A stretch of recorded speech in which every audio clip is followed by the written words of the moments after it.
All right, ladies and gentlemen, my name is Ben, the Rocky Top Picker, and it is Friday night, holiday hangout time. And joining me on this Friday night is a new feller that I discovered on YouTube, and I know you guys are going to love him, and you need to go check out his channel.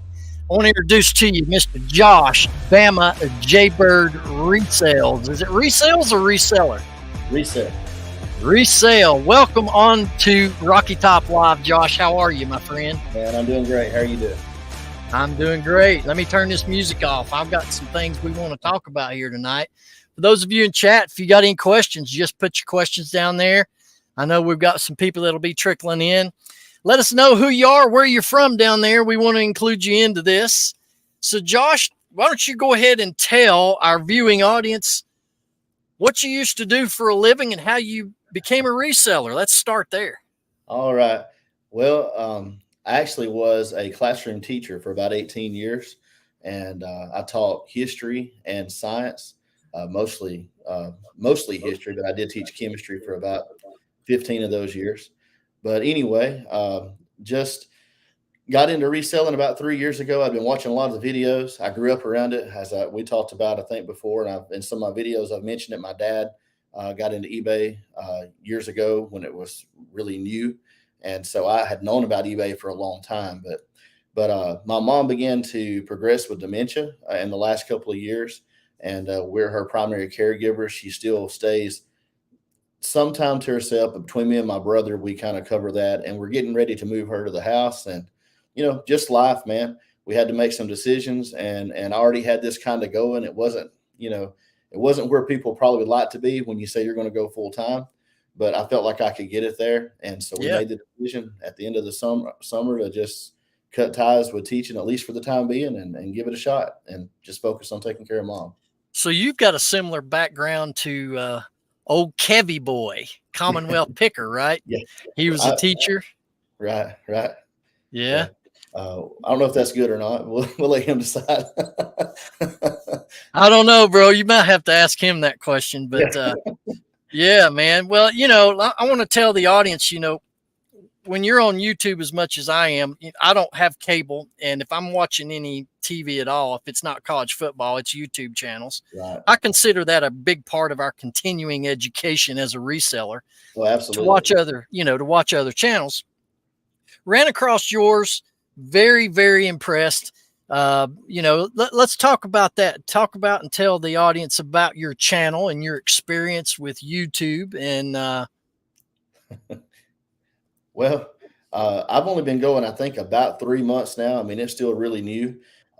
It's a pretty steep learning curve, I feel like. I mean, it's one thing to feel like you have some things you can talk about or that you can share that might help.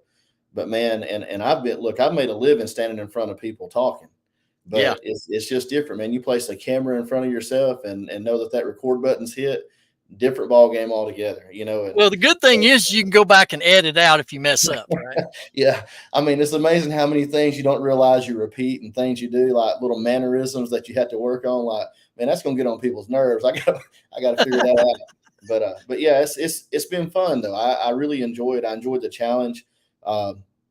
It's I guess to me, in the absence of having, like we talked about, in the absence of having someone here with me, it's a chance to get some of the thoughts out of my head, some of the things, because I'm learning. You said so yourself, we watch these videos and we learn from each other, and you glean little tidbits here and little bits there, and then combine it with what you're learning along the way and your own experiences. And sometimes you just, it might be resharing something someone's already talked about, but maybe the way that you explain it makes more sense to someone. Right. And sometimes, our unique spin on how we do things might be a better way, if we don't interact, do that, we don't have a chance to learn anymore. So I really love the learning aspect of it. And I like to contribute to that because I like to teach. I mean, I enjoyed it. So what is your favorite part of being a reseller? Oh man, flip-flops, shorts, hats. Wait a minute, Josh. Listen, anybody that does YouTube knows that the guys never wear pants when we're doing videos. Oh, right? But I'm serious, dude. Look, I told my wife, I said, man, it's gonna be nice not to have to button a shirt up, tuck it in, wear a belt, put on, khakis and dress shoes 5 days a week. I Did mean, you have that's to wear a tie to the classroom? Did you have to oh do no, that? no, didn't have to wear a tie. And I mean, we could wear like denim on Fridays, but man, I mean, look, I'm a country boy, so I can dress up when I need to for the right occasion. I mean, there's appropriate times to wear appropriate clothes, but dude, I'm telling you, being being able just to walk around the house, get up, and I've tried to. Okay, so not to mention these big time channels, but there was something a long time ago when I started watching reselling channels that I did see on the Harry Tornado channel. And he said that early on, when he decided to go full time, he had to kind of make it a rule for himself that he gets up, he gets his bath, he gets dressed like it's a work day, or he tended not to treat it like a work day. And so after this decision to go full time, because I'm used to kind of rocking through my summers, but after that decision, I found within a few weeks that I needed to go ahead and get up when my wife gets up, get my shower like I always done, even if I'm just putting on shorts and a t-shirt, and have my start to the day. I think that is important. But man, I like being able to rock the shorts and the flip flops. Oh yeah, dude. Well, I've never told this to anybody, but what the heck? In the summertime here for me, Yeah. I'll walk out my front door and come right out here just wearing nothing but my boxer shorts. That's like, dude, that's most as comfortable as you can get without being in your birthday suit. And I'm just sitting out here listening and you doing my thing. I mean, I don't see anybody anyway, right? So look, I don't want to offend anybody here, okay? But I'm telling you, I'm so far out in the country where I'm at.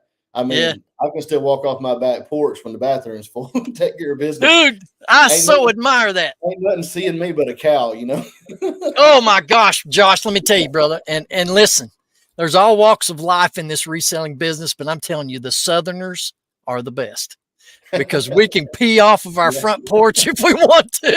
I mean, that's redneck, dude, and I love it, man. It's just redneck life, my friend. No shame, brother. That's right. That is so true. Well, let me ask you, besides what you can wear to work every day in reselling, what's some other things that you really like about the business?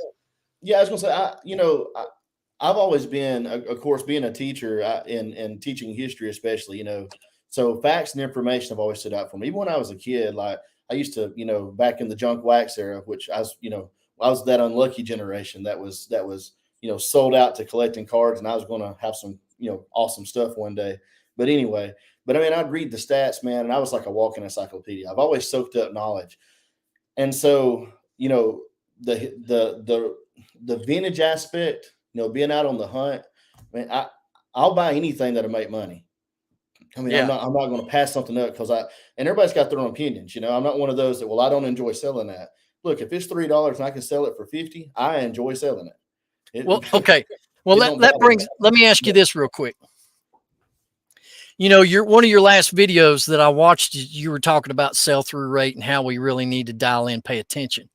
I was in another discussion with Archie, which is one of my good friends and co-hosts on the Locker Room podcast, which, by the way, if you haven't subscribed to the Reseller Locker Room, you need to go over and check out this week's episode with Rachel Strickland. You don't want to miss that. I have to throw the plugs in, bro. Oh, go ahead.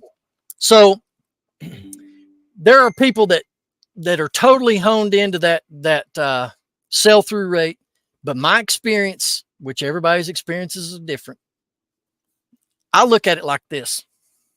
There have been plenty of items that I have purchased where the sell-through rate was terrible. And when I listed it, within an hour in some cases, within a day in some cases, boom, sold. So that makes one question. Should you absolutely, beyond anything, without a doubt, limit yourself to a high sell-through rate on everything you buy? Because listen, dude, I'm proof that items that don't have a good sell-through rate have been selling pretty quick for me. Right. So how do you look at that? And look, I'll agree with you on this aspect of it. I think it's it's kind of a fine line, because I think the trap, that for me early on when I first started buying, that's easy to fall into. If you're buying things that don't have higher sell-through rates and filling your inventory with those items and your store with those items, I think, and especially as you watch other resellers, a big aspect is how much are you spending for it. So, sometimes if you're sourcing those items from a thrift store and they're not a high profit item, and you're, even if you're paying $7 or $8, but it's something that sells for 15, 15 on the high side. So say if it's a clothing item and there's 1,500 of them listed in that size, that style, and there's 200 that are sold in the last 90 days. That's proof they sell. 200 is a lot of sales. Yeah. Sometimes that item may move faster than something that there's, 6 listed and 4 sold in the last 90 days, because it's only 6 listings and 4 sales. There's still only 4 that sold in the last 90 days. So, I mean, I get it, but I think the problem is people maybe overinvest in some of the inventory and feel pressured when they research their price point into pricing their good in that top 1/4 or so of the price range. And man, when you do that, the right seller comes along that don't care about money. They just want they might buy it. But Yeah. you're probably filing that thing away into that long tail region of your store. Yeah. Whereas, like, I've learned to source those types of items. I have some thrift stores, say, where I can go and pretty much all clothes are $2 or $2.50, maybe $3 at the most. And Yeah. if I spend $2.50 on a pair of Carhartt pants, that top dollar is going to bring $19 or $20. I mean, I can price mine at 15 when I only paid $2.50 for them, move them fast, even though the sell-through rate doesn't look that great. But the sell-through rate at that price is really good. I wish there was a way to sort it down like that, to look at how many are listed in this price range versus how many have sold in 90 days in that price range. Yeah. That's the key. So I totally agree. You can't just be blindly looking at it. But now if your store is totally sluggish and you're not selling anything, you're probably buying too many long tail items and pricing them too close to the top, of what the expected, price could be for it. All right. Yeah. Well, we got to look down here who we got in chat. We got Corey from Grams and Pops Vintage. Now, Josh, if you do you know Corey from Grams and Pops Vintage channel? We've not talked. He actually gave me a shout out on Instagram, and our human. Well, you're lucky. You know why? You are lucky. Let me tell you why. He has never shouted me out. Hey, I get to slam Corey because I know watch them all the time. I told him, I found them before I found your channel, and I started moving away from some of the channels that, and I mean, to each their own. I realized I got a lot of subscribers for a reason, but some that were more entertainment, I don't have a lot of time right now, and I'm trying to learn. Yeah, so channels that are kind of moved away from being informative and moved more into just making it fun, which draws a bigger crowd outside of reselling. I get it, man. Look, if I could make $6,000 a month on YouTube, I might consider that myself, but I'm not there. Gotcha. I need information. I want my eBay store to grow. So, I mean, I love that about Grams and Pops. You get a lot of great information, a lot of good things to look for. Same thing with your channel, just good tips. Well, thank you. Man, it's great. We got Archie Biscuit Butt. That's my co-host on the locker room. Kyle the Tree. We got Roman, the anytime picker. Roman is everywhere all the time. Shane Soda City Flips, my other co-host in the house. Mountain State Pickers. Good to see you. And Christine Harden is joining us. And the good, great, and fabulous. Howdy, howdy. Good to have all of you in on this Friday night, TGIF. And wow, Christmas is right on top of us. And so one thing I wanted to tell you guys about, I don't want to forget it. Next week, we will not have a regular timed episode of the Reseller Locker Room. Instead, we're doing a live holiday edition of the Reseller Locker Room next Friday night, which I believe is the 22nd, if my dates are not wrong, but it's next Friday night of next week. So be sure to hit the notification bell on that channel so you'll get a notification when we go live. We're going to be doing a giveaway on that show. And we all gave each other Christmas presents, the 4 of us that host the show. We've mailed presents to one another, and we're not opening any of them until we go live and do the show. Awesome. And the scary thing is some of those gifts could be gag gifts. So we don't know what any of us are in for when we do this show next Friday. So anyway, what are we saying down here in chat? You're going to go live somewhere else. Got us all waiting for, what are you talking about? I have no idea what Shane's talking about. 8 o'clock. Is it 8 o'clock, Alex, or are we doing 8 o'clock Eastern or 9 o'clock Eastern? Is that what the time is? I don't know. I get discombobulated, Josh. I think sometimes I'm getting really forgetful on a lot of stuff too. But anyway, yeah. So where in Alabama? What vicinity of? Are you in L.A., Lower Alabama, or where are you at? No, thank God. No, no, we're kind of in West Central Alabama, Fayette County. Around here, it's Fayette, but we got our own shirts say FET. So not like Lafayette, but Fayette. One syllable. Anyhow, Yeah. we live in a little town called Berry, and we're like 35 miles from Tuscaloosa, where University of Alabama is. So Oh north yeah. of there a little bit. The tide really rolls where you're at. That's right. That's Oh right. my goodness. My goodness.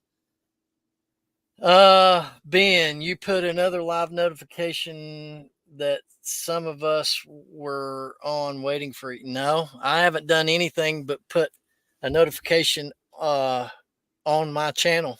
Don't know. Corey says, look here, Josh. Corey says, Rocky Top shout out complete. Well, you're the man, Corey. Bless your soul, my friend. Yeah.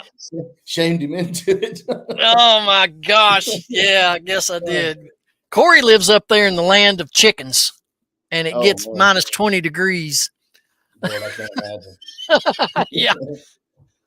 So anyway, It's bad when going south is Omaha.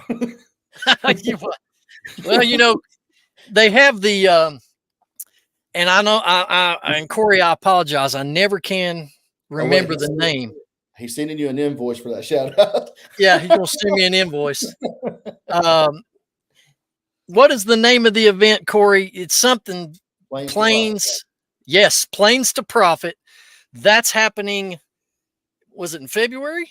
I think it's February. It is.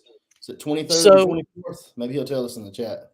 Yeah, I'm still kind of up in the air if I'm going to be attending that event. I know that our reseller Pains to Profit, our reseller locker room is a paid supporter of that event that Corey is holding. Awesome. And I think it's going to be a great time up there, despite the weather that they're probably going to have 2 or 3 feet of snow in Omaha. But, there it is. It is February 23rd and 24th. Plains to Profit event. Get with Grams and Pops Vintage for more information on that event if you want something to go to in February. And everyone gets ice fishing lessons, Corey says. And so there we go. There it is.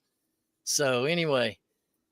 All right. So let me ask you, Josh, does your wife help you in the reselling business, or are you just doing it all yourself?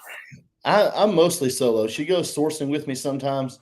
Look, it's kind of funny. I told you we started this kind of at the tail end of the shutdown from the COVID stuff. And so when we first started, man, it was going to be like this family venture. She was going to take photos. My kid was going to help with listing, and I was going to source and pack and all this stuff. And that lasted about 3 weeks. And so, everything that I didn't learn at the start, I had to start trying to pick all that up. And it's cool. She's really busy. She works a lot of hours, and so it has a long drive to work. So I don't think nothing of it. I just try to keep things running here at the house, running smooth for her, and have as much time dedicated to eBay as I can in the process. So right. Well, what is your favorite thing to sell, Josh? Oh man, really anything retro. If you looked at my store, you'd think I love clothes, but man, it's just so much easier to source clothes than anything else. But I love old toys, things from my childhood, probably like everybody else. Video games, they're okay, but I really love the vintage toys. I mean, that's my thing, I think. Cool. Desiree, you need to know that this is just not a guy's hangout on Friday night, my dear. You're welcome to be here. So please stay right where you are. Doing these shows, especially when you have other people on, and like in the locker room when there's 4 of us, and then when we have a guest, there's 5, and I'm over here trying to juggle things and graphics and keeping up with chat and all that kind of stuff. And, yeah, here we go. The Art is in the house. Do you know Art, Josh? Art of Resale? I don't know any of them personally. I've seen most of their channels at different times. Okay. Well, that's what I meant. Have you watched Yes, any of Art's stuff, I have. man? I have. It's Yeah. cool. Does a Yeah. good job. I was going to tell you, if you haven't checked out Art's channel, you need to go check him out, man. Absolutely, man. But yeah, if any of you guys got questions that you have for Josh, you know, he comes from a background that Kevin came from as a school teacher. And he's full time and he's making a go of the reselling business. If you haven't caught any of his videos, you need to do it, because for what time he's been in this business, he has gained a lot of knowledge, and rightfully so. He's a teacher. So, yeah, I appreciate that. Yeah, man, I'm very proud of what you've done over there to this point. And like I told you before we went on air, it's one of the reasons why I wanted to have you on, is because you do have some knowledge to share to the community. And so I hope you would take full advantage of that, continuing your videos and going for it, man. Just going for it. That's the plan. Yeah. All right. Let's see here. What else we got going on? Where do you mainly like to source from, Josh? Man, I mean, I think I'm like most other people. I love to go to yard sales and garage sales and that type of stuff. But honestly, up until this summer, I've had to do a lot of my sourcing in the afternoons, and so I've hit up a lot of thrift stores, flea malls, things like that. Just taking the leftovers. A lot of times I felt like, but I find you can find stuff any time of day, man. I mean, I think it's overrated. Sometimes I think the mornings at thrift stores are worse because there's so many resellers that are running around. Every time they bring a cart out, it just gets flooded.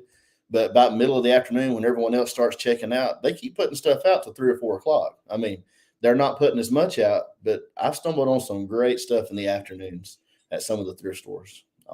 But man, I love it. Do y'all have a Goodwill bins anywhere in your vicinity? We've got one in Birmingham. I've been probably 8 or 10 times. It's okay. It's not like the ones I've seen on TV. Not like the ones on YouTube. It's small. It's probably 80% closed or better, 80 or 90%. Not much hard goods. So yeah. Well, Josh, do you know 1 Foot Flipper? He's got a good channel. You need to check Paige out. Right? Yeah, that's Paige. I've watched him some. He's great. And he's been on a video making run here lately. He's been dropping videos pretty quick, which it's just one of those things like eBay. None of us are ever going to figure out what the algorithm is, either on YouTube or eBay. It's just going to be that natural mystery. Maybe after we die, we'll gain knowledge of it. I don't know. Well, I tell you, when you put out about 15 videos in a row that get about 20 views, you get to wondering, man, what's going on here? But, let me tell you, it's crazy because I've had times when I've laid down and overnight, I mean, it's not a lot, but like a video that had been stale for like a month would suddenly get like 50 views overnight. And it doesn't make sense. Like it's got to be something to do with YouTube, but who knows? I'll tell you another good one to watch too, Josh, is Max, the fast talking flipper. And I met him at the Highway 127 sale in Crossville, Tennessee, back this past August. So you definitely want to check out Max's channel. He does some great business over there as well. So awesome. But we don't have any Goodwill bins here in my area. However, over the mountain, which is about a 45-minute drive in Asheville, North Carolina, they do have a bins over there. I've yet to go. So I don't know, man. I've heard some war stories about going into the bins, and it's just like punching elbows and getting into fist fights and all that stuff. Look, when I watch on YouTube sometimes, some of those big ones, I mean, they're rolling out a lot of carts at a time. But like when I've been to Birmingham, sometimes like you stand there for an hour and then suddenly the doors open up and they roll 1 cart of shoes out. And I mean, there's shoes flying everywhere, elbows flying. I'm just like, it is not worth it to me. Yeah. So Vintage Sports Flips, he's got a good channel too, if you want to check him out. Your thumbnails are good, Bama J Bird. So that's awesome, man. Appreciate that, man. Yeah. So, okay. Canva can work miracles. That's all I'm saying. If you haven't tried Canva out, go there, man. Oh yeah, I use Canva for thumbnails, and I'll tell you what I've done on a few of them too. And I've got the app on my phone is Photo Booth. I've used that app to make thumbnails because you can use AI backgrounds. Right. Now I And haven't tried it yet. I've heard a lot of talk about Photo Booth recently, but I've got to check that out. well, too, that photo booth, and I don't know if you've probably not done this, but with some of my listings, I've took pictures in photo booth. Like if I have a nice vintage mesh NASCAR hat, I'll select an AI background of a NASCAR track where it's laying out on the track and it's got the oval in the background. Mhm. I mean, I could see how that would draw more attention when you have a buyer looking at a sea of listings and majority of them are on white backgrounds or gray. How you see that nice, colorful AI background would definitely grab the eye of a Yeah. buyer. And I've used that on several of my items before. I think that'd be a good video for some of those that are doing that are using that AI stuff to kind of take a segment of their store and list, a certain number of hats, list 30 hats with it, 30 hats without it, and kind of compare how they sell to see if it's how much it's affecting sales. I think that'd be a cool little experiment to run. I don't know if Absolutely. anybody's already using it that could maybe set that up, but I would be interested to know if it's worth the time, the Yeah. extra time to go through that. Yeah. All right, ladies and gentlemen, I put a link down in chat. If you would like to join Josh and myself on Friday Night Hangout, you can just click that link and we'll bring you on. Love to have anybody on that wants to come on and just chew the proverbial fat. Chew the cud, as we say around here. Yeah, yeah. So we were talking before the show, Josh. How old did you say you were? 43. You're 40, dude. I don't even remember being Yeah, I mean, 43. I know it looked like 25, but I mean, I can't Yeah, help that. yeah, dude. Yeah, yeah, for sure, man. Actually, you know what? What Biscuit Butt Archie told me on the phone before we hooked up here on StreamYard. He looked up your channel and subbed to it, by the way, before we went live. And he goes, "Man, he looks like Shane, Soda City Flips, our co-host." And we've got Shane in the chat down here, but yeah, you guys Yeah, y'all I got subbed some his channel similarities. recently. He's good. Oh yeah, Shane. Yeah, Funny. yeah, he's a snake handler.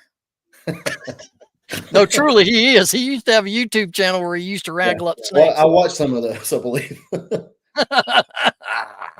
I did, Yeah, man. it's a trip, man. Hey, if you want to know the truth about somebody, you go back to those first 10 videos. Oh my gosh, dude. You know what? I wonder how many YouTube creators are brave enough to go back and watch like the first 10 videos that they've ever done. I mean, that's a Oh man. nightmare. That's a nightmare, man. I don't recommend that for anybody. But, Oh Lord. before we went live, we were talking about, how we're blessed. And, just recently, actually on Thanksgiving Day, my channel rolled over 1,000 subs. And man, the gratefulness that I felt, Yeah. that made Thanksgiving that much more great. Oh yeah. And, but, here's the thing on YouTube, you'll eventually get a video that'll just hit the wave, man, just like one of mine did. And it'll just go through the roof. And then you'll go right back down in the valley again. Yeah. It's the Yeah. sense of humor of life, dude. You've got a season for being on top of the mountain. Then you're going to go through a season where Right. you're down in the valley. So, And honestly, research, and that's one of the things that I've done too. I mean, because I figured out pretty quick starting the YouTube channel for anyone I don't know if anyone else is as new as I am, but just looking at some of these, that is kind of where that video came from. Going back and looking at some of these newer channels that had more time on me, I guess, other than Old Pass, but his channels just flew out of the gate. Caleb, But yeah. yeah, Caleb. But anyway, one of the things I noticed was that it's a lot of up and downs. I mean, and especially within those first 6 or 8 months. I mean, there seems to be a period where it does kind of pick up a little bit. But I've seen so many of you guys that are doing so great. But y'all have a video like you said, and that just booms, and then followed up 300 views. After however many weeks. And so yeah, you just got to stay with it. It's a Yeah. long game. It's YouTube is the same as eBay. One day they turn the spigot on and you're getting so many sales and you're buried in shipments. And then the very next day it's deader than a doornail. I mean, it's Right. just up and down, but that's Yeah. just the way it goes in this business. But anyway, you said before we went on that you have kids. Oh yeah, I've got one son, so I don't have any. Not that this matters, but just for clarity, I don't have any biological children. But my son is 22. He'll be 23 his next birthday, as my wife corrected me when I misspoke earlier. But Yeah. we adopted when he was 11. I mean, she hollered from the other room, "He's not 23 yet." Well, you got to get it right, man, because she suffered through the pain of that. You know what I'm saying? So, but he's doing great. He's actually. I think he's about to maybe test the waters of marriage pretty soon. So we'll see how that goes. Oh, He's so he's trying to going sell cars for a living. to get married soon. Well, he's not asked the question, but I know they've been discussing it. They both talked about it. So Gotcha. I expect that to come for too long. Now, does he do any reselling on the side, or does that interest him? Or He's the one that when I said that earlier, he started out helping me a good bit and seemed really interested to start with. But it was the age. I think that's going back. He was like 19. Just too many irons in the fire. Too many things he wanted to do time wise. I think now he's worked several jobs for a little while, but he's kind of stuck with this last one. And I think seeing the work ethic that it takes to make a living, and then how little you actually bring home when you put all those hours in. A lot of times. oh yeah, yeah, I think he's a lot more interested, like you talked about your first side hustle. A lot more interested in, okay, what can I do to make a little money? He mentioned to me about me paying him to help me out the other day. Really? I was like, buddy, I don't know if I'm there or not yet, but I was thinking I'm going to try to encourage him though. His place where he works at, he gets an hour for lunch, and he's probably less than 5 minutes from a big thrift store. Yeah. So I'm going to tell him, I'm going to talk to him about it and say, look, head over there for like 30 minutes of your lunchtime. Find two good, he knows how to source. Find two good things. Don't buy a lot. Buy two good things that have a good profit. Find something and put it on there. See what happens. So we'll see how it goes. I'm interested to see if I can kind of hook him into it. There you go. Well, do you love to sit down and list? Does anybody? It's kind of like listing's like grading papers. I mean, the one or two crazy teachers in this country that love to grade papers, they need to be checked out, man. That's a good analogy, grading paper. I didn't even think of it that way. Well, let me, we talked about again this a little bit before we went on, and anybody that watches my channel knows that the method that I do in listing is I list everything in drafts. And because eBay doesn't charge to schedule your listings anymore, I'll sit and I'll take a day or two, 6 or 8 hours a day, and just do nothing but list, build the draft bank up. And then for this coming week, I will schedule all those to drop every other hour, every 2 hours, all through the entire week. And what that allows me to do is it frees up my time to spend doing other things in the business. Right. Now, there's a lot of people that don't like that. But, I ain't going to be a slave. I do all my listing from my desktop. I can't do it on my phone. I do my photos from my phone and add them to my drafts on my phone, but I do my main listing on this desktop. I just don't want to sit and list every day, man. Right. Even though I control all my time, I don't want that time to be spent sitting and listing in front of a computer every day. No, I get that. And, so that's just kind of how I roll and how I've been rolling with things. And if you think about it, a lot of people say, well, that method's good if you're a part-timer. You take a Saturday, do your drafts, and then schedule them through the week because you're working at your job through the week. Or if you're going on vacation, build a draft, schedule them out while you're gone. Mm-hmm. I get that too. But when yard sale season rolls around and you need to be spending more of your time collecting inventory, that method would come in handy as well, I think. It would. I agree. I started out using the phone to do all my listing. And so I've wanted to make that transition to doing the photos, pulling everything in and then setting down, because I do feel like it would be more efficient. And from a lot of the videos that I've watched, I know everyone's got their opinions. But I do feel like efficiency would be a lot higher. To set up Yeah. the computer, the desktop. I'm not good doing this to my thumbs on the phone. I make a lot of errors. So I end up backing up a lot. But I've been typing for years. So I mean that would be much simpler. But it's hard. My trouble with that is once you've gone down a certain road and you stayed there for so long, man, it's so hard to break out of that routine. So hard. Mm-hmm. It's hard to even map in your mind, how am I going to make this change, But Are you seeing all this conversation going on in chat? They're talking about, uh-oh, looky what we have here. Oh, looky there. Corey, what's up, man? What's up, man? How are you, my friend? Good. I gotta mute you on the other screen. There we go. That's better. All right, Josh, this is face to face with Corey, my friend. And Corey, this is Josh. What's up, man? I'm in the axe throwing an escape room office this weekend, so I don't have my normal setup here. Oh, I'm working noticed with my earpod microphone and just using the computer camera. So it may be sketchy, but we'll try it. Well, it looks and sounds good. Yeah.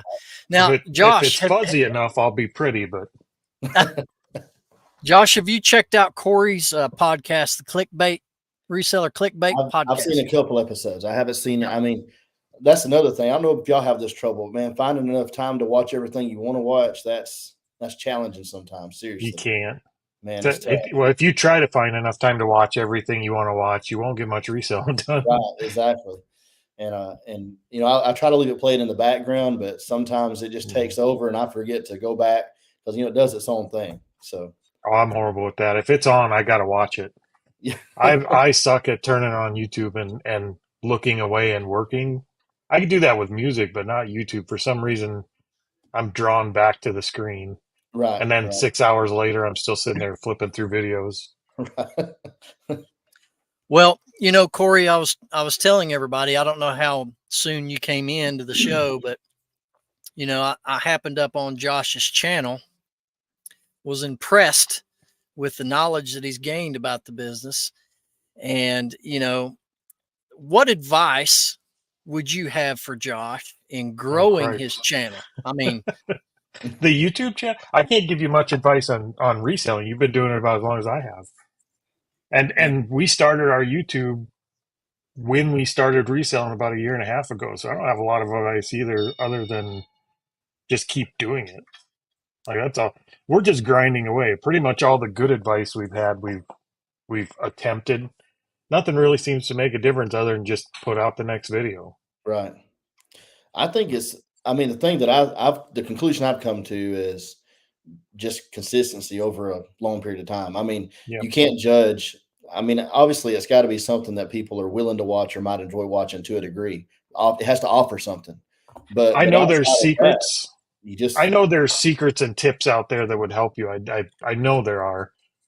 I just don't have them yet. Like every once in a while, one of our videos will jump off a little bit, and then we'll put out 9, 10 out of 10s. I mean, that's just kind of the way YouTube treats us. But right. Well, let me ask you both this with making your videos. Do you feel that it's better to make a longer timed video, or I'm talking 20 to 30 minute, or is it better to keep it around the 9 to 13 minute mark? What is your opinions on that? I'll be honest, I don't know. I mean, there's two parts to that. For me, not being someone that's not monetized, if you look at that as being like one of the first goals to get to, you've got to collect enough watch time. You could get to the subscribers, but if you're putting out nothing but little short videos, you may have a really hard time getting the watch hours that you need to have. Yeah. For me, I'm long-winded. So I sat down, I'm trying my best to make a 20-minute video. And then I've got an hour's worth of me talking that I've got to try to figure out how to weed it down.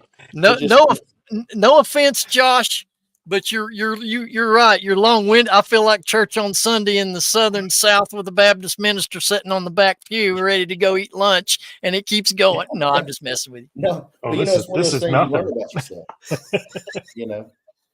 But it's tough. You get, when you get the camera going and you have in your mind the things that you want to put out there, before you know it, you're up into the 20 and 30-minute mark, Yeah. and you don't even realize it. It's hard. What do you think, Corey? We kind of adopted it. We just decided we were going to put out videos like we want to watch. Yeah. And when we go surfing through YouTube and we do have a few minutes to watch, if I see a video that's 45 minutes and up, I tend to skip over it because I don't want to make that commitment. You know, you got to have a dang good video to get me to click on it if it's 45 minutes or over. Unless it's like a podcast, that's different. But in anything below 10, 15 minutes just seems like there's not enough substance there. I'll watch them, but I just enjoy the ones that are right in that 20 to 30-minute range. Those are the ones we like watching. So that's what we make. And it seems like I have more fun editing those too because they're the type of videos I like.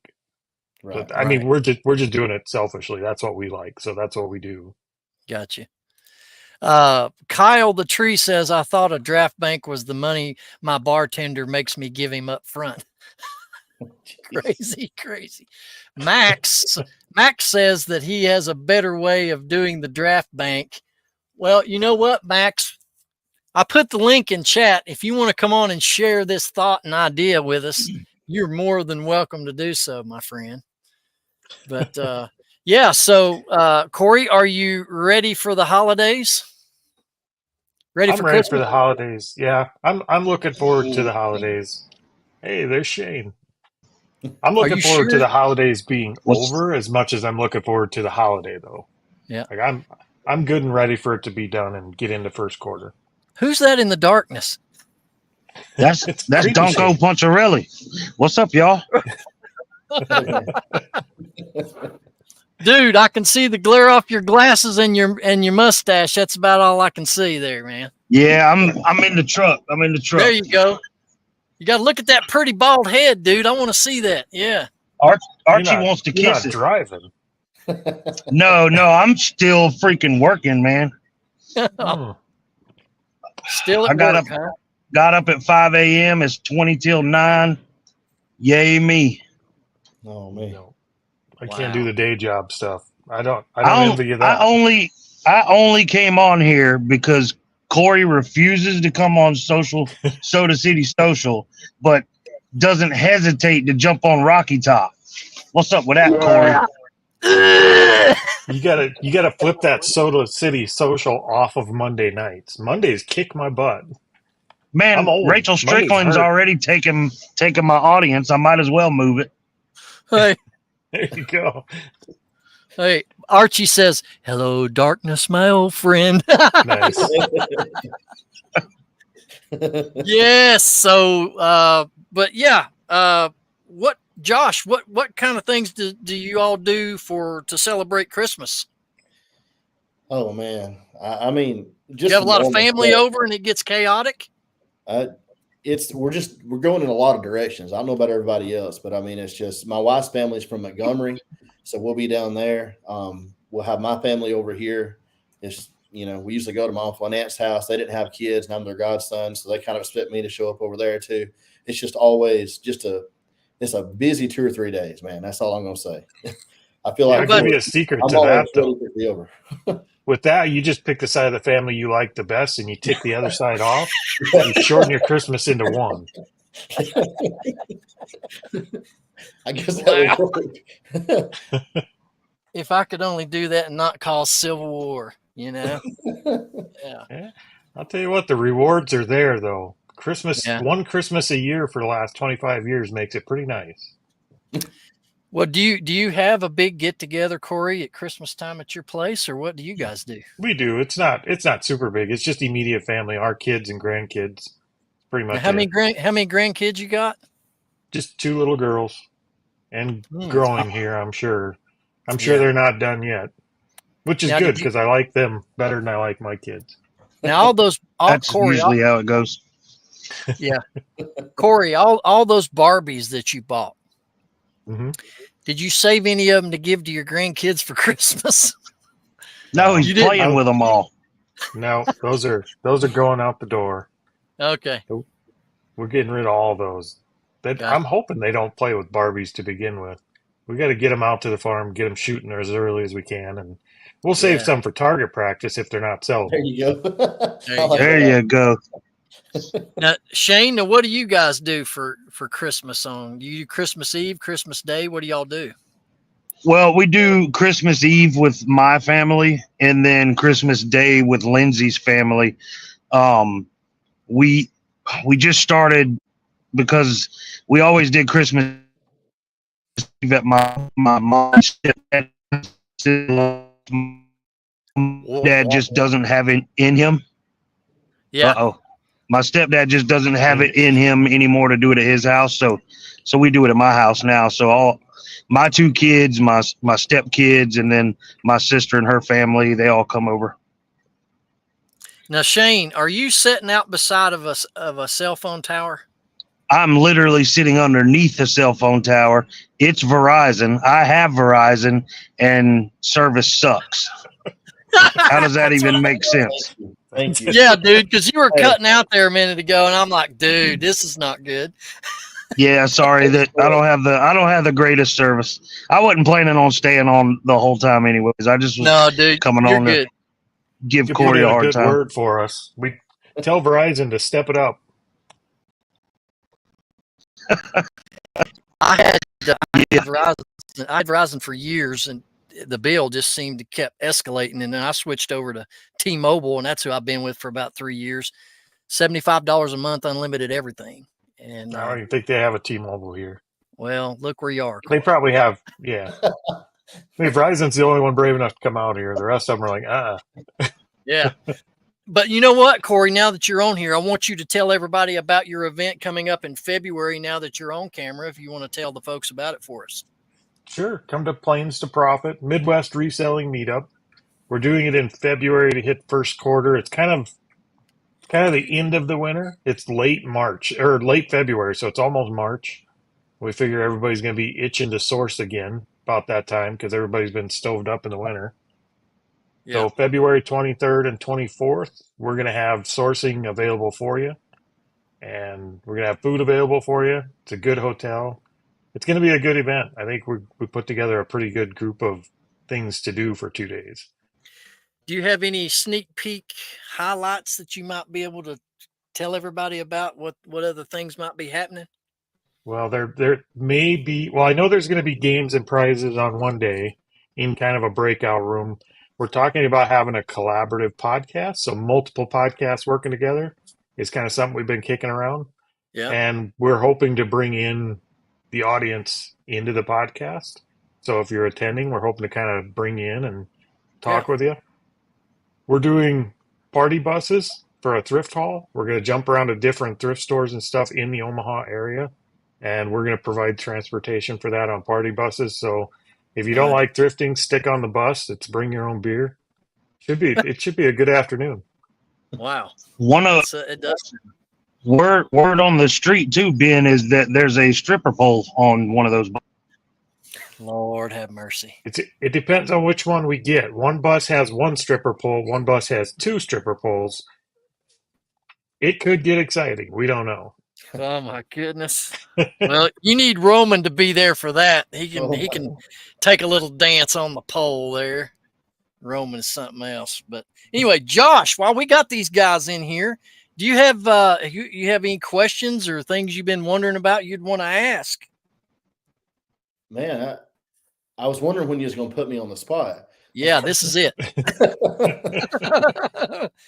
No, I'm really just looking forward to, and I don't really have a question, but I'm looking forward to this part. I've been kind of, just waiting, trying to.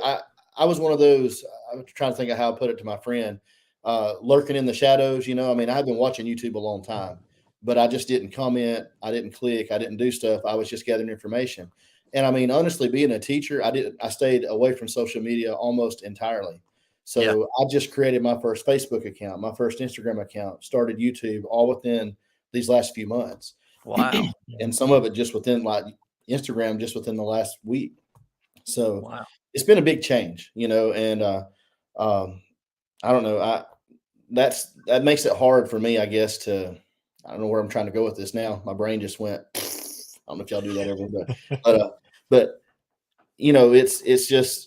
it's interesting kind of I guess, stepping into this part of life, because I feel like I've been detached from it for so long. And not all teachers approached it that way, but I was just always leery of being in the social media environment. And what I was going to say is I've been looking forward to becoming a part of the kind of the networking, making relationships within the reselling community. Like I told you earlier, I mean, I'm a talker. I'm social. I like that aspect of things. Yeah. And so I've just been kind of biding my time, waiting for some of these opportunities to come along and make some friends, you know? Yeah. Well, hit up a couple of those events, even if it's not the planes to profit. Hit up a couple of those. I would, since we've been doing this, I think the biggest networking part that we've done and the most connections that have kind of lasted past just an initial "How are you" have been from those events. I think those are huge. Yeah. Yeah. And we tried to make it, what was the last one? Resale rally?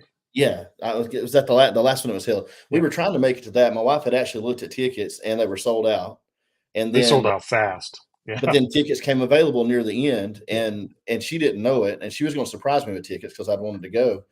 And then so I just happened to say something to her there near the end, but then we didn't have time to put in for time off for her and to kind of get everything planned, because we had to, with mom, can't do it last minute. You got to kind of at least have a week or two to kind of get things straightened out. So about a week before, I was like, tickets came available. You're kidding. Why didn't you say anything? I said, well, I think the tickets for that one sold out within a few days. They were fast. They were gone. Yeah. Well, Josh, what I think what you might have been trying to convey is one of the things I think that's important to your success as being a reseller is being plugged in to the community. Right. And creating a network of friends, such that we have here and on the podcast, and even talking with people in chat. I think that's very important, because reselling can be a lonely business, especially for those of you resellers out there that are single like me. When I have a company Christmas party, I'm the only one showing up. You know what I mean? So having a community of people that are like-minded, that are after the same goals, that you can bounce ideas off of, share experiences with, vent to. I mean, you can ask Archie. Absolutely. Archie and I, Biscuit Butt, talk on the phone every day. Sometimes he vents to me and I listen. And then most of the time I'm venting to him and he's listening. So yeah, it's very important to have that support system in place when you're doing this business, I feel like. What do you feel, Corey? It is like having coworkers almost. They're distant, they're remote coworkers, but it's like having coworkers. And just like with any job, some coworkers have expertise in some areas that you don't, and vice versa. Like if I was at a garage sale and I ran into a big tote of hair product, I could call Ben. Like that, I don't know anything about it, but I know Ben would. So there's always somebody you can reach out to in the community. Man, I'm prejudged all the time. I tell you what. I can't help I got beautiful, luscious hair, No, I'm just kidding. But no, it's it's a fun thing to do, Josh. And like I said, it is important to reach out and make connections in the business. And if you can make it to some live events, I highly suggest that you go to some of these reseller rallies, and maybe not the guys of whom we won't speak of's rally, but Corey's for sure. And the Highway 127 sale in Middle Tennessee that I go to is an awesome event, because the two old guys reselling podcast, Caleb and Chris, they put that on, and we're actually partnering with them for next year's Highway 127. The podcast, our podcast is, to help facilitate that event and make it bigger than this past year's. So that'd be a fun plans. One. If I had to pick one, I'd like to go to that one next year at some point, if they have it. I think they are, right? Yeah. They're still hoping they do. Fellas, I'm telling you, it's the grandest thing I've ever seen. It's the world's longest yard sale. It goes up way up through many states up north and all the way down past your area, Josh, down in Alabama and different places. The bad part about that sale is it happens right when two of the biggest community sales in our area happen. Yeah. And they're where we do probably a third of our summer sourcing happens at those sales. Yeah. And the competition up here is not like what you guys deal with on a 127 sale. If Yeah. we bump into 4 other people at a sale, that sale was swamped. Really? Like we have free run of it. Wow. So it's hard to leave during that time. I do have a question on that. I'm just curious because community sales around here are crazy busy. But do y'all split up when y'all go? I mean, do y'all take like two No. vehicles and split up, or y'all just go? We go together because we work as a team at the garage sales a lot of times. If you're nervous about looking up comps, you can have one person kind of distract or vice versa. And like we work a sale together. We go in like a SEAL team. So, and she knows a lot of things I don't, and vice versa. So we could do the same sale, and we'll hit completely different items. Gotcha. Hey, Carol, welcome in to the show. Carrie is here, American Arbitrage, the card Hey, Carrie. aficionado. Carrie is in the house. The Highway 127, though, guys, let me tell you something. You know, the sale officially starts on a Thursday and runs Thursday, Friday, Saturday, Sunday. We went down on Monday and got an Airbnb to stay in. And they were already circus size tents set up in fields on both sides of the highway as far as the eye can see. And a lot of them were set up and already selling. So we started picking on Monday. So we were from dawn till dusk, Monday, Tuesday, Wednesday, Thursday, Friday, and Saturday. Got up Sunday morning and left, filled the back of a box trailer full. Wow. Yeah, you guys were working. Yeah, but here's the deal, though. We probably didn't go more than 20 miles away from our Airbnb because we didn't have to. There was so much stuff. Yeah. Wow. You know, and that contributed to the death pile for sure. And it's going to take me till next August to get that worked through. But I think we're going to get through ours as big as it is, and as much as we bought. I think we're going to get through it before winter's over. We've been talking about doing one more storage unit at the end of this winter. So I think we're going to get through our death pile the way it's looking. Yeah. Now, Josh, have you ever gotten into the storage unit auctions? I've not purchased a storage unit myself. I've got a couple of good connections with some people locally that do storage units. And so their overflow, they're items that aren't just absolute knock it out of the park home runs. They just have these big yard sales. And to be honest, a lot of times it's like just like the rest of us. They know what they know and they miss stuff, I mean, I've bought some crazy good stuff from them. And I mean, I made a little short about, and I know it's CDs, man, they're not big dollar items, but I'm going to put a lot of it together. But I made a little short about a buy that I made is probably 250 or 300 CDs. And that sounds stupid, but then I just took a glance through them. We're talking about late 80s, early 90s rap and hip hop and heavy metal. It's genres that sell. Genres where you can put a group of 6 or 10 together and sell them for like $50. And I paid $30 for all of it. They mixed in with it was probably 15 or 20 wrestling DVDs and 4 or 5 games. There's a copy of Doom for PC. I mean, things that sell. I mean, but there's just always stuff like that, little things you can do. And that stuff, to me, that lists quick. You can lay out 5 or 6 CDs, take a picture, it's just the secret to the storage unit is being able to get rid of the garbage, which is 80% of the storage unit. Yeah. And it always is. It's mattresses and box springs and boxes full of 10-year-olds underwear and shit. Like it's just garbage. It's just full of garbage. Yeah. Food. It's unbelievable what you find in them. Yeah. But we drag it to the middle of the driveway and burn it. I mean, we take the loader and push it into the ditch and it's done. Yeah. Throw that in the burn pile, right? Yeah. Yep. Another advantage of being in the country.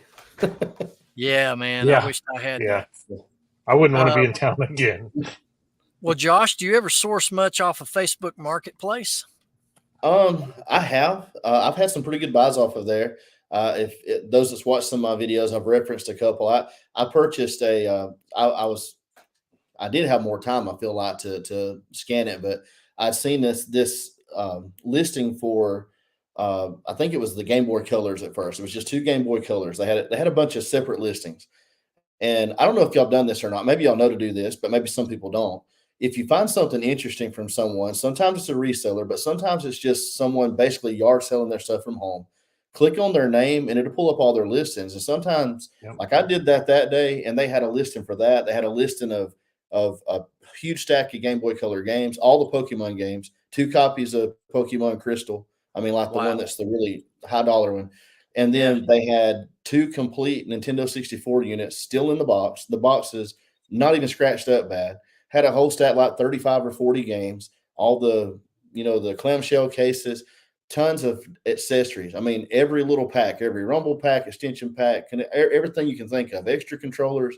It was a lot of stuff. I gave $800 for everything. I paid up for it. But I'm telling you, I mean, it was just crazy. They just it was garbage sacks, like 3 of them that were just bulging full of stuff when they showed up to meet them. And so, yeah, I mean, there's some crazy good buys you can find on Facebook for sure if you have time to keep a watch on it. Yeah. I mean, We've been using it. We've been using it for getting rid of stuff lately. We've been listing more and more stuff on it.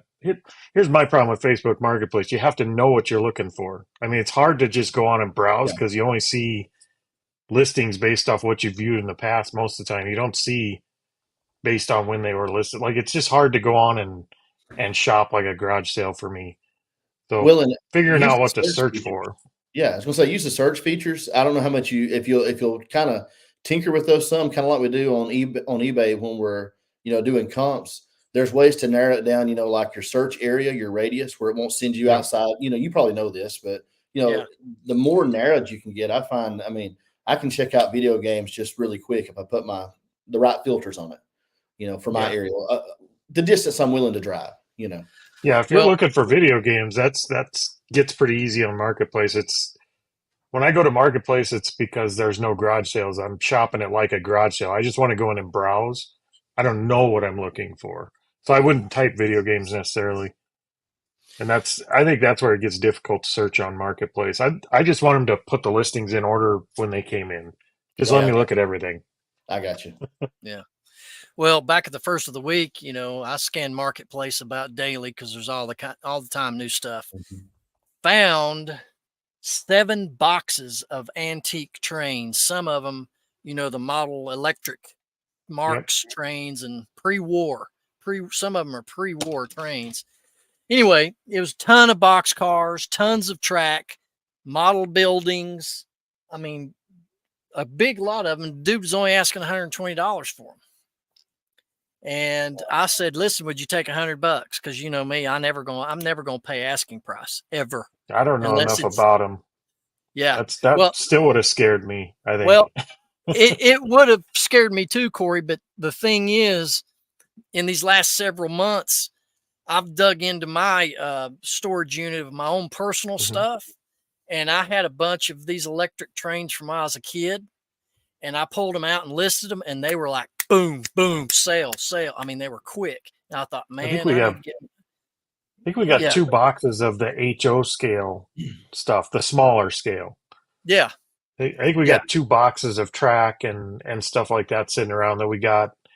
I think we got it in a box lot. They were selling everything at the sale by boxes, and we just picked it up for $5 or something.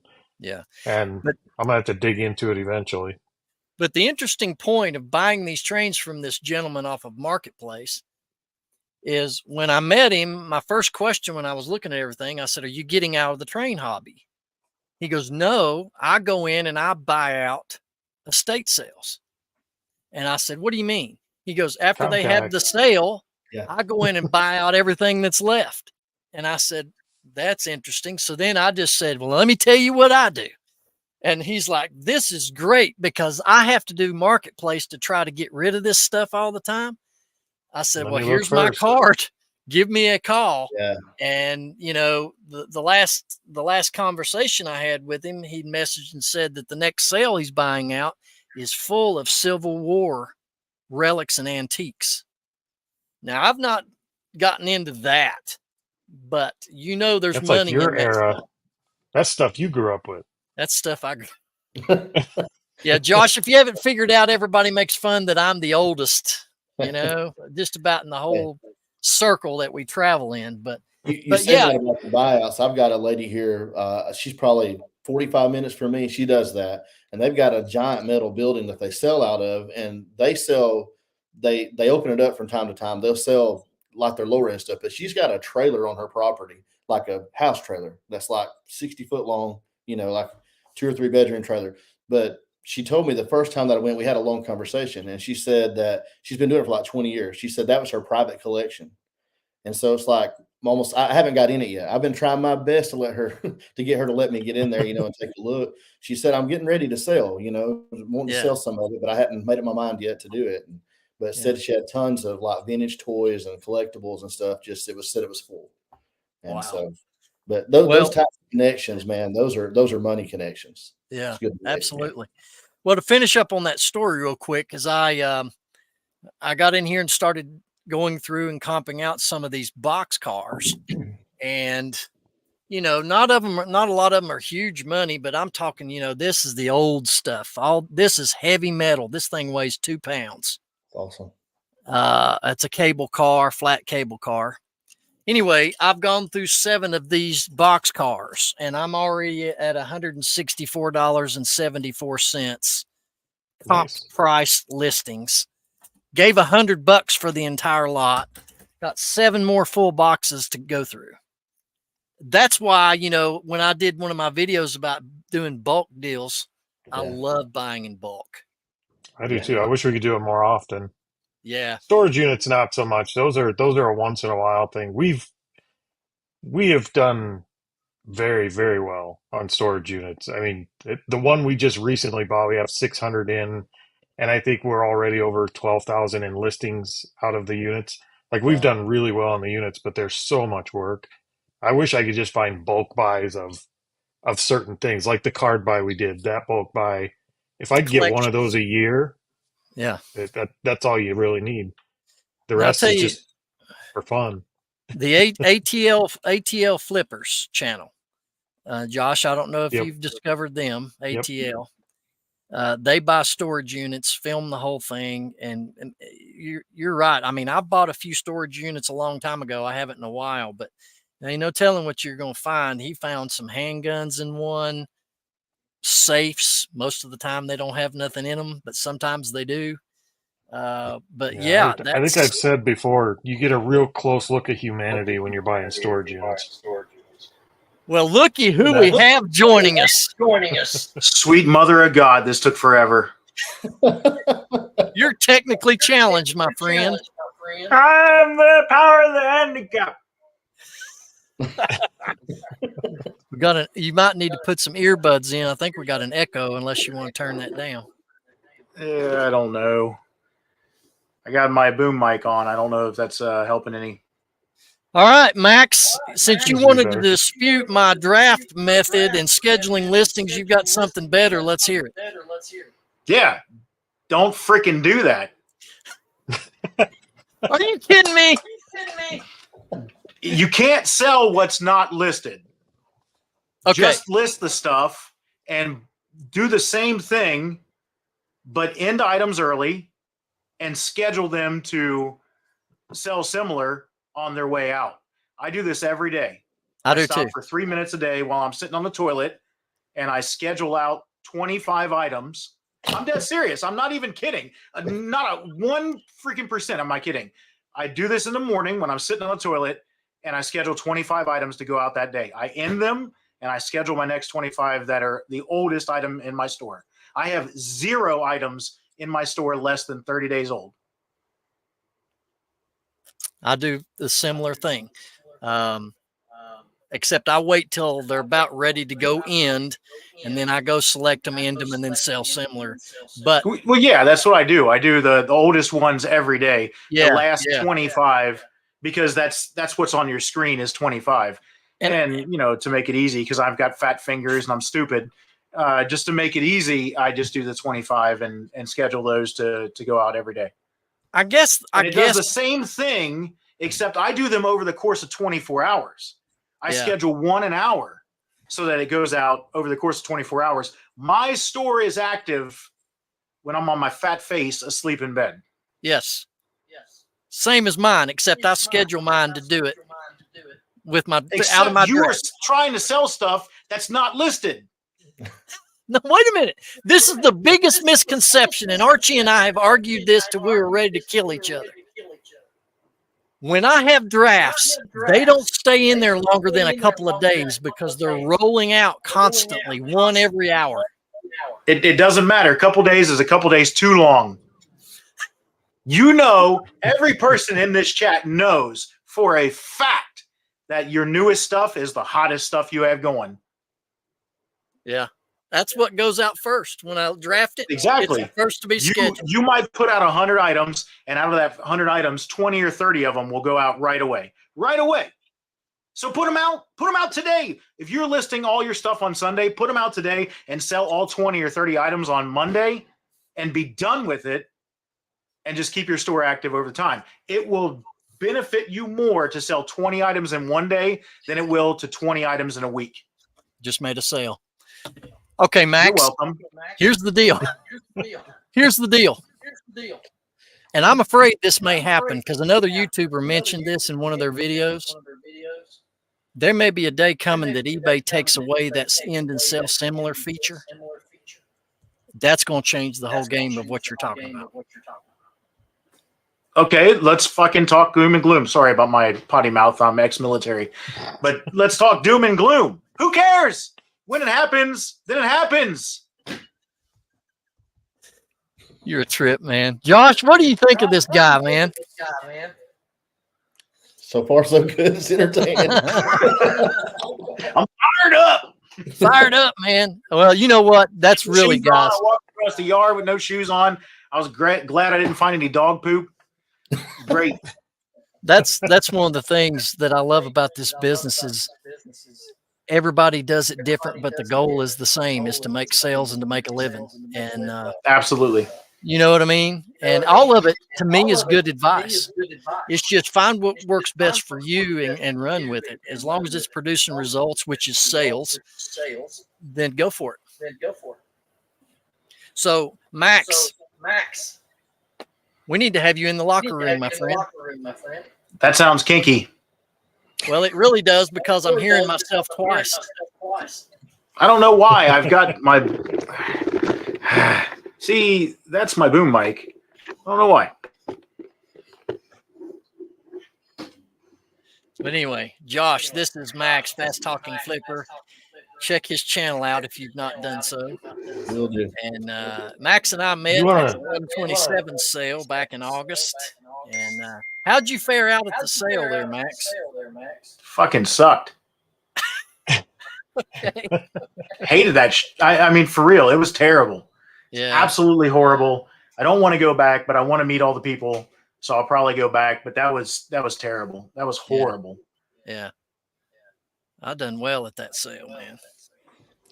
See, now I watch a lot of you guys, and you will pay a little more than I will for lower dollar items. Yep. Yeah. I see that a lot too. I think it depends on the area. Sometimes you got to. Absolutely not. God, I could tear Corey's store apart. I've done this before. I sat down and I did the math, and I thought about doing a video on it because he tells it that he has to buy Littlest Pet Shop, and I call bullshit. I absolutely call bullshit because I look at his store and I point to all the stuff within his store. I've broken your store down, Corey, by the tens of dollars. How many things you sold from 0 to 10, 10 to 20, 20 to 30, and 30 and above, and you could get rid of 10 and below and be perfectly fine as long as you like to eat ramen noodles. Yeah, I'm not a big fan of ramen. Don't go through my store, man. Just don't go through that. Hey, Josh Galt is here. If you did that video, do that video on like 5 different YouTuber stores. I think that thing would take off. It's way too hard. I spent way too much time. Like, seriously, there was a whole bunch of time sitting on the toilet going through your stuff. You know, fellas, I don't know if you guys watch Josh Galt, but he does a daily cast every day. I think it's 1 or 1:30, Monday through Friday. He has been MIA this week. Josh, where have you been, man? Everybody is wondering. So it's good to have you here in chat. Oh, hey, look, there's another freaking tab.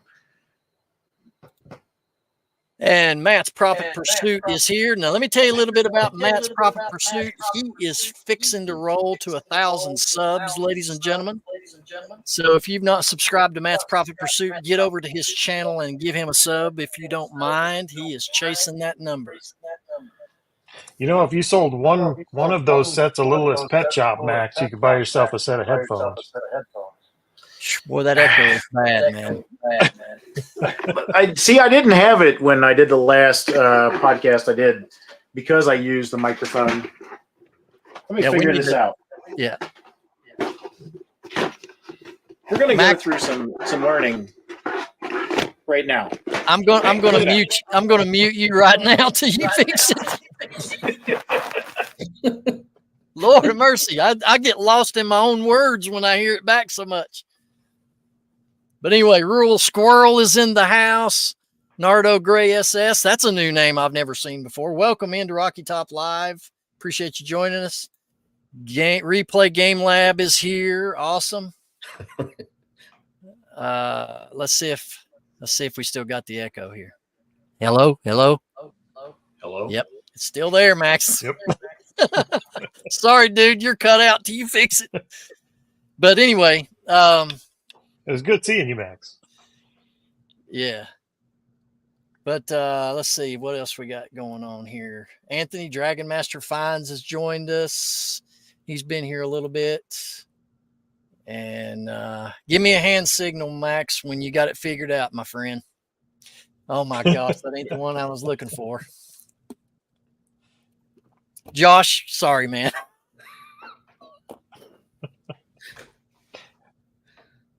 I don't know when this went off the rails, but I'm loving it.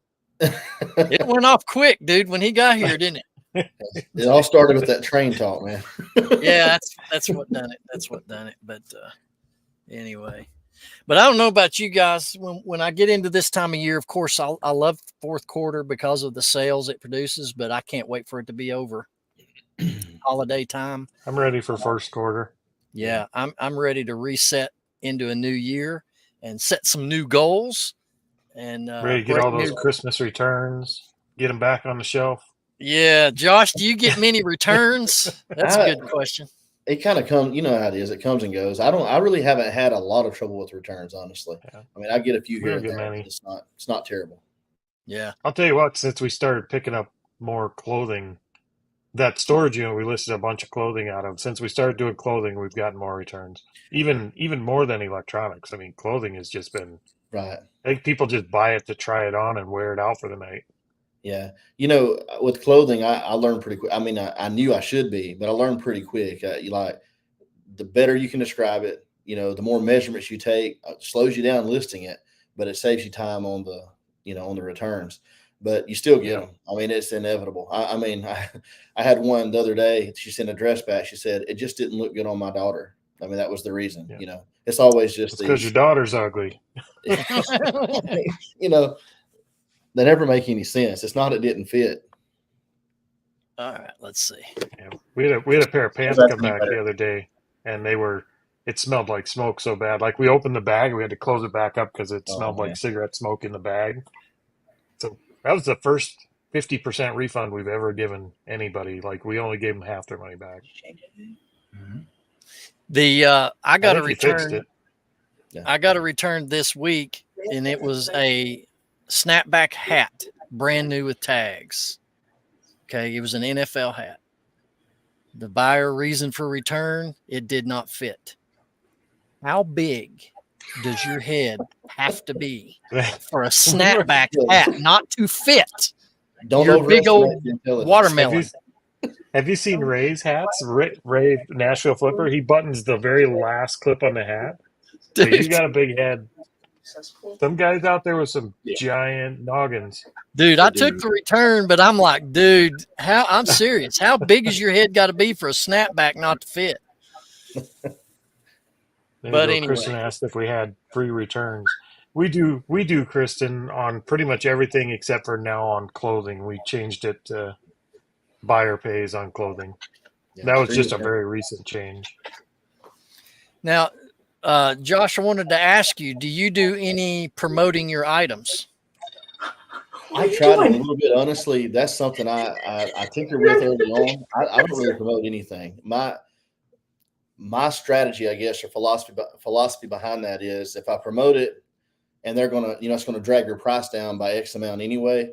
I just try to price or send out the offer that matches the same thing. And I didn't see much of an uptick in sales because of promotions. It may be something else I was doing wrong early on, not pricing well or something. But I mean, honestly, I think it just comes down to competitive prices. I know that promotions get more eyes on your items, but I mean, other than it sliding it closer to the top of a search list, a search result, I don't know what it's really doing.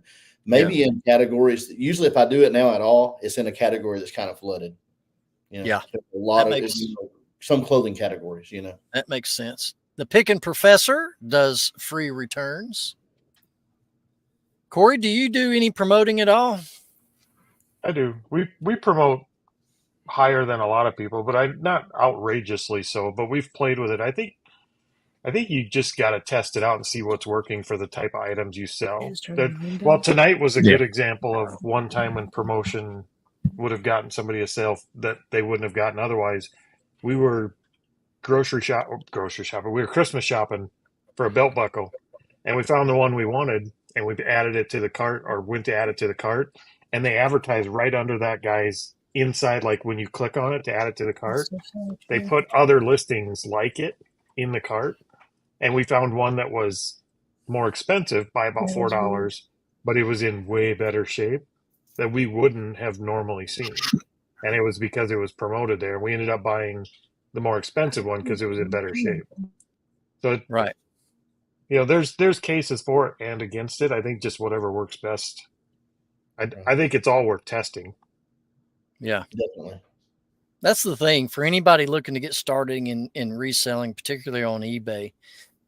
A lot of times it's a self-educated try and fail kind of situation, and see what works, see what doesn't work, and give it some time, because it's rare that somebody's going to come into reselling and start batting 1,000 right off the bat. None of us have. We've all made bad buys. We've all had situations that didn't end up well for us, whether it's a bad deal made with an item on a return, which I had another return that I'm going to do a whole video dedicated to it. Let me tell you that it was the worst buyer I have ever dealt with in my entire time as a reseller.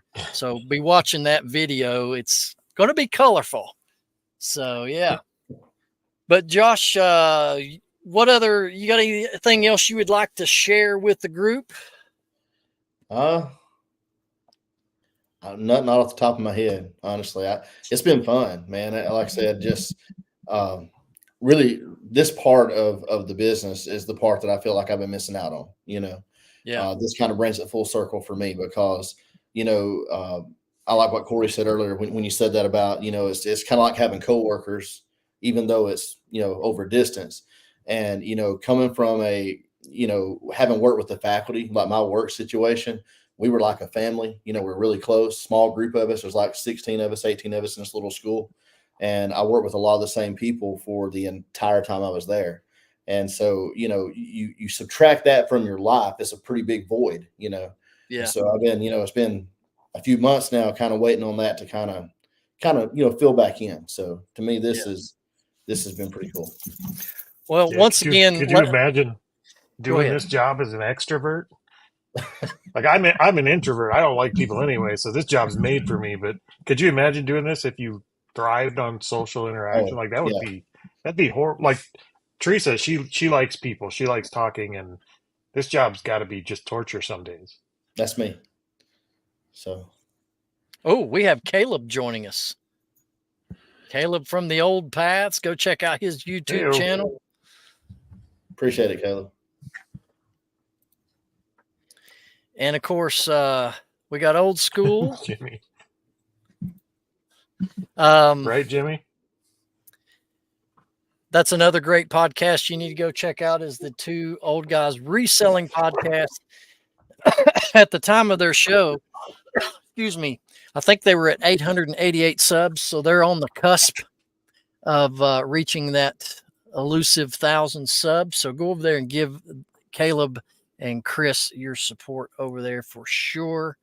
And spent a lot of time with them at the 127 sale, as well as the Reseller Information Network guys were also at the 127. Got to spend some time with OBX Picker, Blood, Sweat, and Sale, all those guys over there. It had a great time. They even did a Whatnot auction from their Airbnb when we were there, and they auctioned off a piece of pizza. A piece of pizza?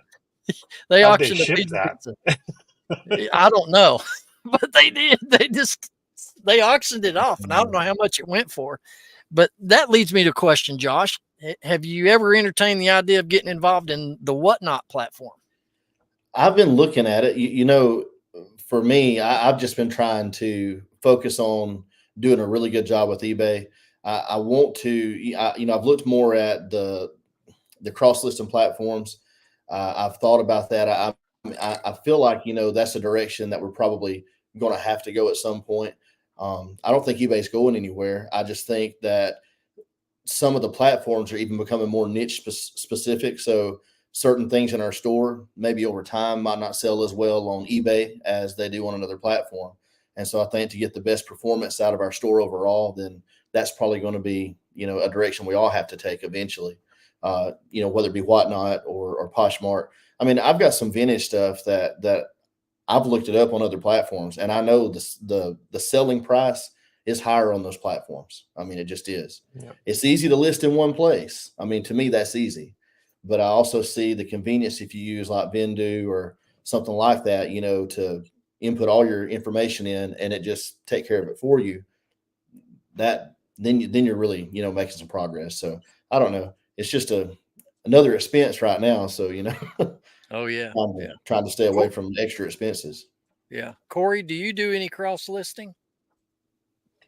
We don't cross list so much as selectively list. Like Josh was saying, certain things sell better on certain platforms. We use we don't have any going right now, but we used Etsy for like vintage lamps. Mhm. We use Mercari for anything eBay bans or kicks off. I mean, Yeah. so we put stuff where it sells best, really. And we don't Yeah. do a lot of it. We don't use any cross posting tools. It's just it's on one platform or another based on where we can sell it. Right. I've never gotten into cross listing. Honestly, at this point, I've never felt like I've needed to. Like you said, Josh, there may come a time where, all of us may need to explore that avenue, but I've not felt like that I've needed to do that. Whatnot auctions I will be doing at the first of the year. That is a good way to liquidate out a lot of stuff pretty quick. And Whatnot through the winter months for me, I use that as a source for my inventory. You go into certain shows, especially some of the newer Whatnot shows that are willing to bundle things up for you. They know you're a reseller. I mean, they can pick that off with my username every time I enter a show. So if they're willing to bundle stuff up and I'm wanting to make a good buy that I know I can make some money on, I've pulled the trigger many a times. As soon as I got it, turn around and list it. So I gotta have more discipline to be on Whatnot. As a buyer, I go in there and I just pity buy from people I want to support, and then yeah, end up upside down and have another shelf item to put on the shelf behind us or something. But I don't think I've ever made a good buy on Whatnot. But it's not because they're not there. It's just Right. I'm buying for the wrong reasons. yeah. I'm buying to Well, support somebody instead of buying for inventory. But right. there are sourcing opportunities there for sure. Yeah. I think with Whatnot too for sourcing, that I think that's where the more niche specific, focus probably would pay off. I mean, because I'm just buying anything that I feel like can sell. There are certain areas that I have acquired more knowledge on than others, but I would have to if you're going in and it's a comic book sale or an action figure sale from a certain area or whatever it is, I would have to kind of educate myself a little bit ahead of time, or I wouldn't, you know, exactly know what I wanted to even bid on. So, Yeah. but I Well, do As see far the as selling opportunity. on there, I don't know about selling on there. It's just I think it's a whole nother platform to build if you're gonna do it. More, and it's much more like YouTube than it is like eBay. eBay Like I could teach a brand new person on eBay to come in and list a few items and start making sales tomorrow. I don't think that's the case on Whatnot. You're not going to get anywhere close to what you need to, so you got to Right. build it. Yeah. I don't think it's not somewhere we're looking to invest our time into anytime soon. Put it that way. We're so far from doing as well as we could on eBay. It wouldn't be very smart for us to split our efforts at this point. Right. Well, for me, from the sourcing standpoint with Whatnot, I have bought a bunch of vintage T-shirts from Whatnot sales, and there's guys that have a warehouse full of T-shirts. I don't know how they source so many at one time, but I'll go in there and I'll just, if I win the bid, I'll just say add it to my pile, and just So it's been a great source for me, especially in the wintertime when there's no yard sales or garage sales going on. And I have fared out really well through the things that I found on that platform. And but yeah, Corey, I agree with you that you can easily get too many irons in the fire in this business. And that's kind of how I feel about cross listing. If you're cross listed to 2 or 3 other platforms, dude, that is a lot to keep up with. Right. I know And the standard argument against that is don't put all your eggs in one basket, right? You've heard yeah, that. yeah, That's, to me, when I hear that, I cringe a little. That's like saying don't focus on getting really good at the job you have. Have 2 or 3 jobs. That way, if one of them fires you for being half-assed, you can go, work at one of your other 2. Just get good at the one job you have, and if you lose it, get another one. yeah, I have the product. The product is what people are buying. Right. Like I still have the product. I'll find somewhere to sell it. So I just focus our efforts where now if we hit the top and we don't think we can grow eBay anymore, of course we'll look elsewhere. But I don't think we're anywhere close to that right now. yeah. And if you have a good business model, and once you get to a certain point in anything that you're doing, like this area, like being an entrepreneur, reselling, if you're wise with your money, if something were to happen, like you were saying, and a platform went belly up, I mean, the knowledge that you've acquired of how to sell things, how to source, how to list, that's all still going to be there. You might have to learn how to operate on the other platform to a degree, but there's going to be enough similarities. It would be a pain. Now, I agree. I like the idea of everything being banked. So if you had to, you could just hit the button and it pulls it over. But at the same time, I mean, it wouldn't be that big a deal. I mean, it'd be disappointing, but you could pull the stuff off, start going through and relisting, and it wouldn't take but just a month. You'd be back up and running at most. I mean, Yep. so. And that's that's before you could say you built capital that's expendable and you could go out and buy a big lot with. Mm-hmm. You should have a nest egg built up anyway. I know when you're first starting, that's tough to do. You got to put your money back in the inventory, but once you're up and running, building that nest egg should be your first priority, and then you build up your capital, and then you can take advantage of bigger opportunities when they come. I mean, if you came by a train car load of something that you know is going to sell, you want to be in a position to buy it, and that's not platform specific. That's the merchandise. So, the platforms, to me, that whole argument is just silly that people still have it. It really doesn't matter. If people want the merchandise, they'll find out where it's at. Yeah. Yeah. That's for sure. I mean, absolutely. Coming from a background of finance, I don't ever recommend anybody to ever have credit card debt or get into credit card debt.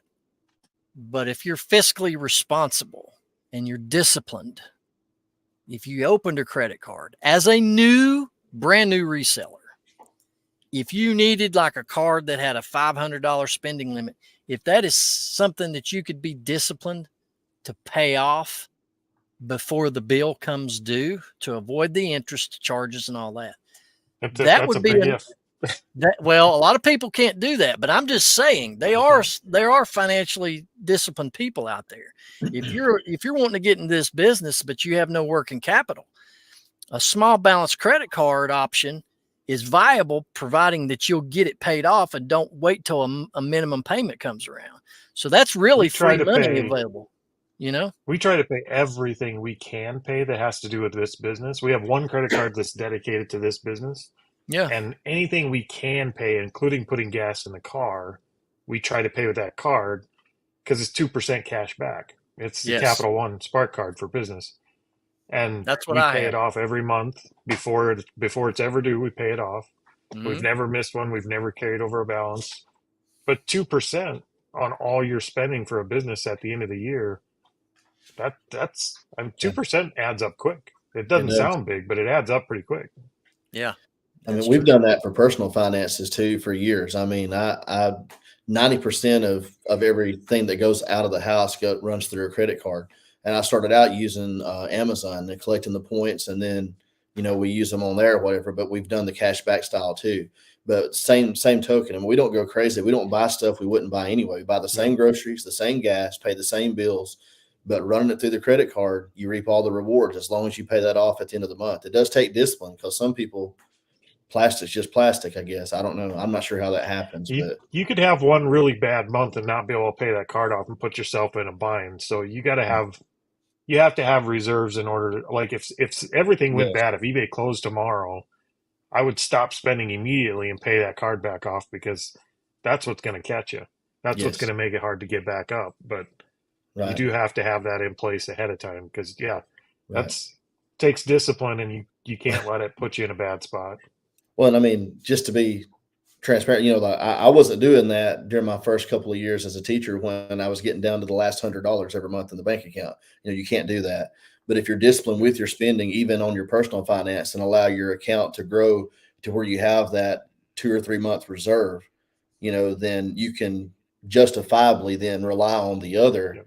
and not have to worry about being able to pay the balance off at the end of the month. That And sounds it that rewards you in sounds like a that sounds like a lofty position having that reserve. It's really not. It doesn't take long to get there. You make a month of sales and stick that money back, you got it. It's not a huge chunk of cash. Yeah. Caleb says we do eBay totally debt free. We were blessed to be able to pay off our mortgage in 2020. Congratulations with that, Caleb. That is awesome. It's my first That's goal. freedom. Paid off. That's freedom right there. Carrie says online auction sales live is a huge part of the future, just absolutely massive. Go look at the China and Asia and the complete economy that have built up there around the brick and mortar stores and live selling. Yep. Yeah, I mean, they do have this thing called eBay Live. It's not been talked about very much in the resale community, but it does exist. I don't know much about it. Have you heard anything about it, guys? eBay Live, the online auction live sales? Yeah, I think it's kind of their mirror to Whatnot is what I've heard about it. I haven't tried it or been in any of them, but I don't think they're nearly as advanced as Whatnot from what I've heard. Yeah. It's But, also, I don't disagree with that statement that live is a big part of the future. I really think it probably is. But I would also put a caveat that live is not for every seller. Not everybody is going to sell live. Not everybody's going to buy live. I think live is the new QVC, and there's a reason that it made so much money, and there's a reason it's stuck around, and this will too. But it's also an addictive platform. It's a type of buying that's not good for some people, and it's not for everybody. right. It feels to me like a repackaged version. When I was a kid, they had auction houses everywhere.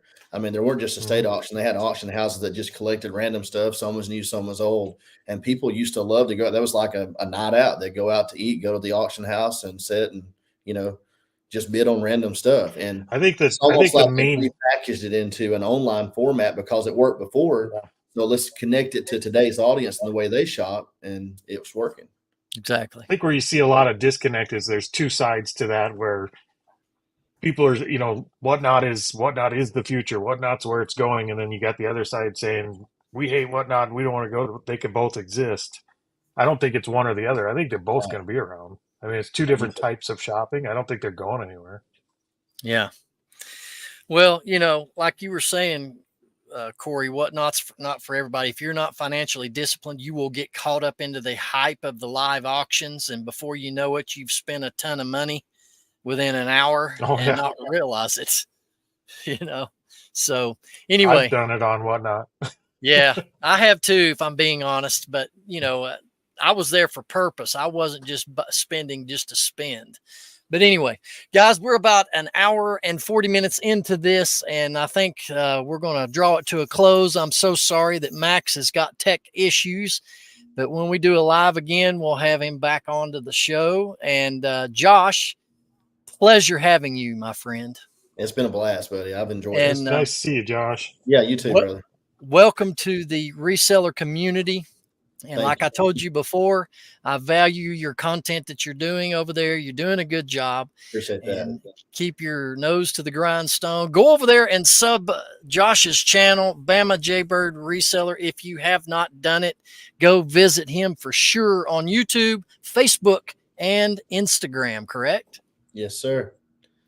Yes. And don't forget about our beloved Corey down below. Make sure you go sub to his channel. I'm sure most people in chat have already done so, but if you haven't, go over to Grams and Pops Vintage on YouTube. He's also there on Instagram. Don't forget the Planes to Profit sales event, reseller event going on in February. Get with Mr. Corey about information to go to that. And my name is Ben, the Rocky Top Picker. Thanks for watching us. Thanks for being in chat, everybody. We appreciate you hanging with us on this Friday evening. And don't forget the Reseller Locker Room live event next Friday night, Christmas edition, where we're going to be doing some giveaways, and we've got some presents that we're going to be opening up live that between the co-hosts we have gifted one another. Not too sure what to expect when we open those up, but come and check us out. Reseller Locker Room live Friday night, 9 p.m. Eastern Standard Time. Peace and love. Until next time, we're out of here.